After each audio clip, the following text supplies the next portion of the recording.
Chino? Right.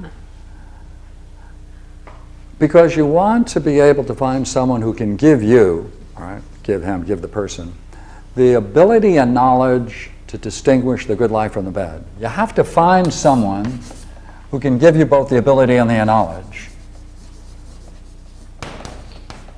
Curious kind of knowledge. Right? It's the knowledge to distinguish the good life from the bad, obviously. Right? Right? To distinguish it. Always, everywhere, both now as well as hereafter. And the point is that we must always choose the best that the conditions allow. That's his standard. Wherever you are, you might find yourself in all kinds of strange situations and circumstances. Your problem is that you have to choose the best that the conditions allow for you. Condition. All right, now what do you have to do now? Let's assume that. Now, let's go get into it more fully. What kind of knowledge is it? This is a really curious kind of knowledge. He says you have to get someone who can do the following. The person has to know, right? He has to know. Now over here is beauty. Now I'm putting down here the different kinds of experiences of beauty. And this person has to know what kind of beauty combines best with poverty and wealth.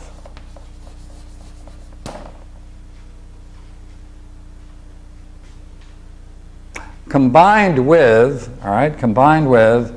the habit of the soul.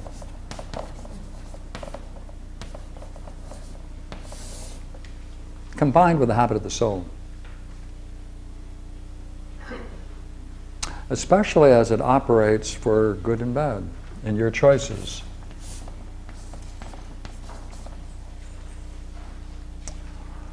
You want to be able to talk to someone who can tell you how all of this is affected by high and low birth.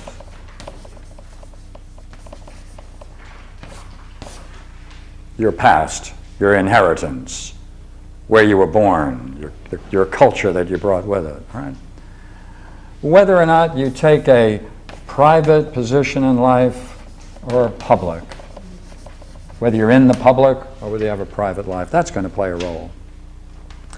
Most essential, of course, from what we said before, comes very important here. He has to know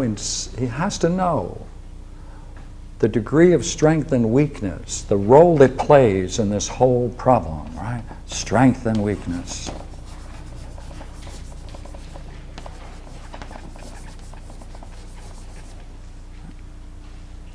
And the role that, you could put it in many ways, but essentially a quick mind and dull. And that's the goal. That's what you have to do. And while you do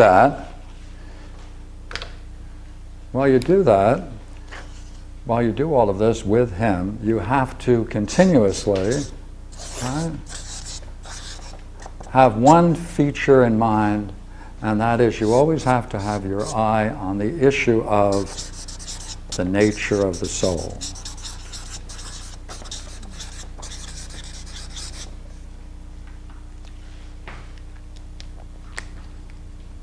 So, now let's go back. All right, let's take a look at it once more. There are many kinds of experiences of beauty. This person should be able to advise you, right, what kind of beauty combined with your condition of wealth or poverty,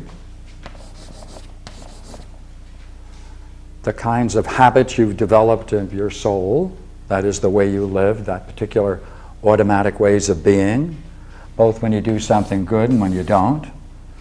Another way of putting that, I don't like the habit of the soul. Let's see if we can change it a bit and say the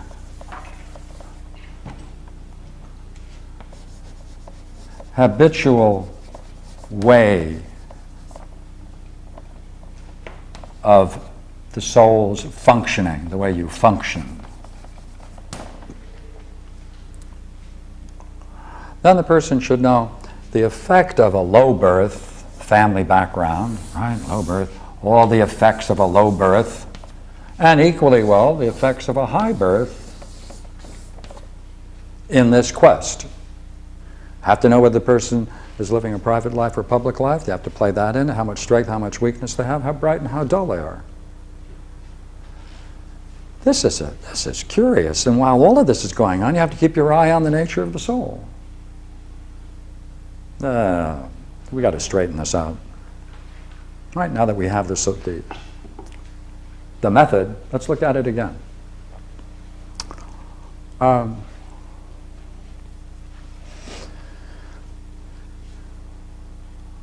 Is it likely that the habitual way in which you function brings you to certain things, certain ways of life that you can judge from your own background, leads you sometimes to what's good and what isn't?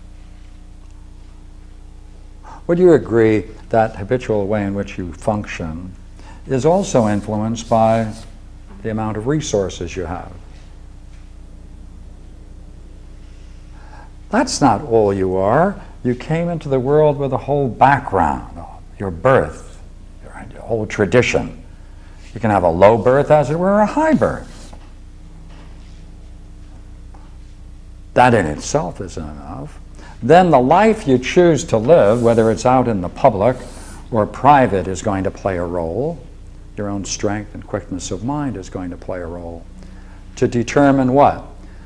What kind of beauty can best be mixed and can be combined with what kind of poverty and what kind of wealth or your resources that you have, right? With the habitual way in which you're functioning. So let's see whether we can draw a picture. We would expect this person then, presuppose there is someone who has this kind of knowledge, all right? Along comes you, all right? You have a quick mind, or you wouldn't be here tonight. Right? You have a certain degree of strength and weakness, whatever that is. All right, let's kind of put a measure there. All right, a certain quantity of let's call it quality of vitality. That's a better way to put it. How about enthusiasm?